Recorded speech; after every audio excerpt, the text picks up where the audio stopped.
wanted to start this YouTube channel, wanted to know how to do video editing, figured it out, not that hard.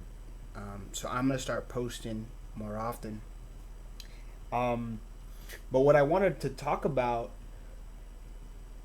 the question I guess I was asking myself is, what do I want to talk about? Let me turn this fan off. Like, what do I want to actually talk about? Because um, it's gonna be a channel that I wanted to make for myself more than anything, but also anybody that I can talk to or reach out to that has gone through, the red pill knowledge, the red pill rage, which I call the red pill rage black pill to me personally. I know that some people will call it something else, but um, and how I actually got introduced to it. Um, so basically, my story goes like this. I was My father died when I was 16, and I was devastated, and I didn't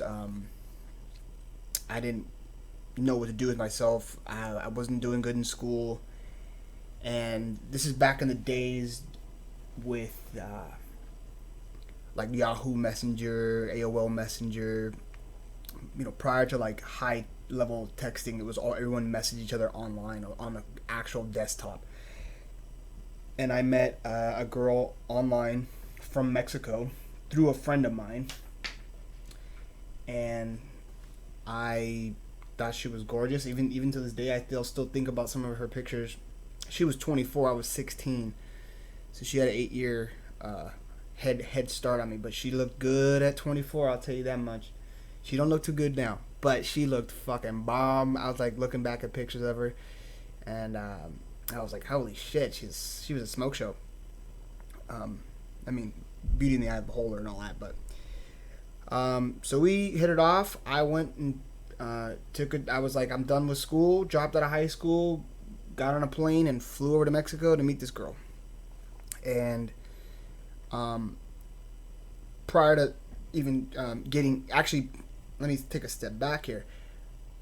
I told her, hey, I want to come see you. Are you willing to see me? And she's like, yeah, yeah. So every time I'd go and I'd buy a plane ticket, she'd say, oh, I'm actually, you can't come this month because I'm working at a new, like, they have me, fucking, I don't know, going to this other state for my job. And I'm like, oh, shit, are you kidding me? I'm like, okay, well, I'll just cancel the ticket. So I cancel the ticket. And then, I'd go, and then we talk again, and then I'm like, yo, I'm gonna go. Like, you're back from your work already? She's like, yeah, I'm back from my work. I'm like, all right, well, you want me to buy this ticket, and I'll go see you? And she's like, yeah. And then I buy a ticket, and she fucking busts the same. She's like, no, my job just did the same thing to me. Can you cancel? And I'm like, okay. And I'm young. I'm young and in love, and this is the first girl that I've ever like had any like real attention from, and I'm like suckered in her ways. Like, I should have been like, don't bitch, I am fuck this. Like, if it would have been me now, I'm like, bro, fuck this shit. Um, but back then it was like my first time ever, and especially after my dad died, and it was all the fact that it was like, oh, I had all these different emotions and stuff. Um, she busted on me a third time, and I said no. Like, dude, I can't cancel this one. Like, it's costing me $100 cancellation fee every time. And she's like, okay. And then she's like, all right, well, I'm going to work it out with my job or something like that, right? And then I end up finding that she has a boyfriend. Because they always have a fucking boyfriend. Girls can never be alone. They don't know how to survive on their own. Yeah, that's something you soon find out with, the red pill knowledge and all that, is that in female natures, they literally cannot be alone. They don't know how to do it. They don't know how to survive on their own. I mean, maybe once they get older, when they're with their cats and shit, but when they're young and they're beautiful, that's how they survive. So to complete with this girl, the first girl, um, I finally eventually get over to Mexico. I see her. We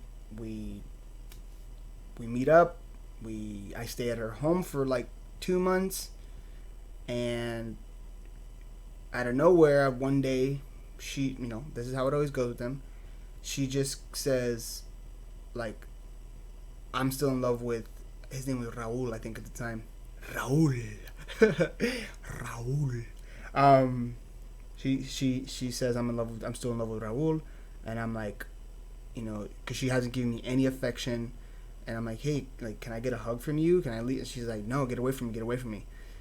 So I'm just like, all right, well, I go downstairs and I buy my ticket to go back home, which is, I think back now, I'm like, yeah, fucking ballsy move, bro. You like waited, because you like waited around a week. I think you waited around a week to like finally grab your balls. But hey, I was young, man. Shit. I grab my balls real quick, and we'll get to that. But to continue with her, I go buy my freaking ticket. I go upstairs, and I tell her, go up to her room and said, hey, can you give me a hug? And she's like, no. She's like, okay. And I told her, I was like, okay, I already bought my ticket. I'm going home. And she automatically flipped. She's like, what? And I'm like, yeah, I already bought my ticket. I'm going home. And she's like, I go down to chill on the computer downstairs, and out of nowhere she comes by. Remember, she hasn't given me any affection, any look or anything for a whole week, and she walks by me and she gives me a candy. There's one of these candies that are like, I forgot what they're called, and I was like, what the fuck? Like, I'm like, what? Like, bitch, you didn't give me shit of attention for a whole week. Like, you didn't even want to look at me. You just ghosted me. So then all of a sudden, the next day, she's like, oh, can you help me with like peeling up this cilantro here? And I'm like, yeah, sure, no problem. And then she just like reaches over and kisses me, and she's like, like, you don't have to go home. And she's like, just cancel. And I was like, I'm not fucking canceling. I'm like, you know how many times I've already done this with you? I'm not doing it anymore. And she was like, oh, all of a sudden, probably because she knew she was losing her man, her original man, and now she was gonna be fucked. She's gonna be alone. But I grabbed my shit and I left. I came back to the United States, and basically she started calling me on the phone, being like, hey, I miss you, and I really want you, I don't want to see you again. So, like an idiot, I go back. After like 2 months here, I go back 2 months. I go back for 2 months. And this goes back and forth for about a few months until eventually I make her come here. And I get her to come here. And we are just in arguments and fights every day. I tell her, no, you gotta go back. I send her ass back. Then, she comes back. This goes on for 8 years, like back and forth. And I eventually get to this point where I'm just like, I'm fucking done with it. I love this girl, but this girl is fucking crazy. Like, I mean, she was just jealous. And it's funny because even when I sent her back, she came back with an STD, This girl who, so quote unquote, supposed to love me and all this kind of stuff, came back with an STD. Luckily, I never caught anything, but it's funny thinking about the things I know about female nature and how it all ties into every girl I've ever dated. So that's girl number one, and I'll leave it there. I want to do it too. I'll just do another, like, I'll do a part 2 for the second girl, part 3, and then I can just put in, like, just dating in general and all these kind of things. So I think this will be my first video. Tell me if you guys, comment below if you like the format. I just do it kind of basic. I'm not great at video editing or anything like that. So just let me know if everything sounded good and if you like the video. All right, thanks. And I would appreciate a thanks on the, or rather a like on the video as well. That helps me out. Thanks.